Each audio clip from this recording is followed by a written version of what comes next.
Hammersley might not have known it at the time, but he was a trendsetter when he first opened his South End restaurant some 27 years ago. With simple French-style fare and a signature chicken dish that had Julia Child raving, Hammersley's Bistro quickly became a must-go for gourmands. But maintaining such excellence year after year can be exhausting, so it was perhaps understandable when Gordon and his wife Fiona decided to close Hammersley's Bistro this fall. But they aren't standing still. Gordon is once again backing the annual Super Hunger Brunch, which raises funds for the Greater Boston Food Bank.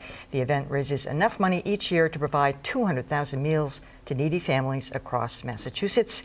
And Gordon Hammersley is here. Welcome. Great to have you. Thank you. Thank you for having me. I just wanted to know what it was like those past 6-8 weeks for you. I was one of the privileged who got there with a group. I got to go in, but just the outpouring of love and admiration.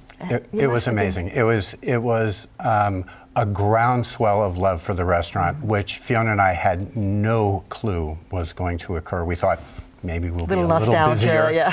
Yeah, but it was incredible. We heard some amazing stories, and people were just terrific, just coming up and thanking us for what we had done and been part of the community. And you know, I think what we came away with from that was that we did our job. We brought people together around the table and served them good food and allowed them to celebrate and have fun and do business deals and make love and do all those good things that we do. You and I may be the only two people who've met every single person in the city. Yeah, right. Everybody at some point was at Hammersley's, and not just prominent people, but them too. I mean, you must have met everybody. Yeah. No, we did. We met a lot of people over the years, some terrific people. The people that I think in recent weeks that I love to talk to most were the people that I had never met before and who had just simply came up and shook our hand and said thanks, you know, which was terrific, really just humbling and wonderful. Now I'm curious, did you ever get into a dust-up with a customer like this Chinese restaurant thing that we just saw over a website or any kind of an issue? Yeah, it's an interesting story, and obviously, you know, the restaurant needs to pay attention and all that kind of thing. I know as a small business owner and as somebody who didn't grow up with the internet and didn't pay very much attention to my own website, that those kinds of mistakes happen, and I think it was handled pretty badly.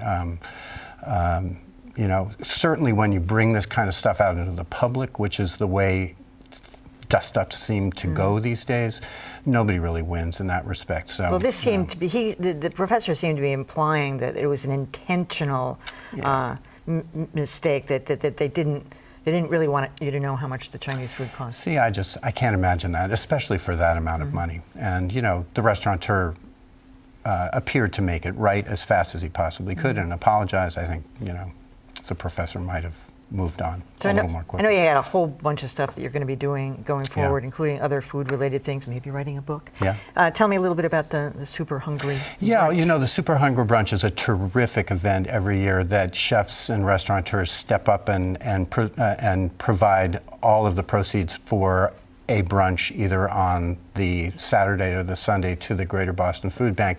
It's a fabulous event. January 23rd and 24th, is it? 24, 25, I think, this year. Yeah. And it's just a fabulous event. Everybody gets into the spirit of it. I think it's done on a couple of different levels. There are some very prominent restaurants that are always involved. Just checking the list. Yeah, it's pretty incredible. So yours won't be one. Not this year, no.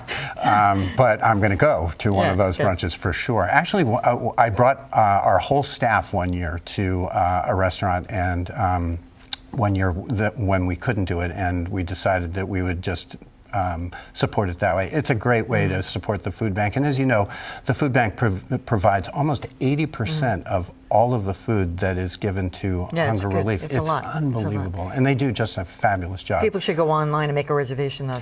Absolutely. No, this isn't something to wait for. This is an event that sells out. I mean, our restaurant used to sell out immediately for this, so, it's definitely worth it. I'm sure I'm not the first one who's thought of this, but there's going to be a restaurant that goes into Hammersley's, right? Have you considered selling them the recipe for the chicken? No, absolutely not. I knew you were going to say that. You know, that chicken recipe was one that we came up with on the first day that we opened 27 years ago in 1987.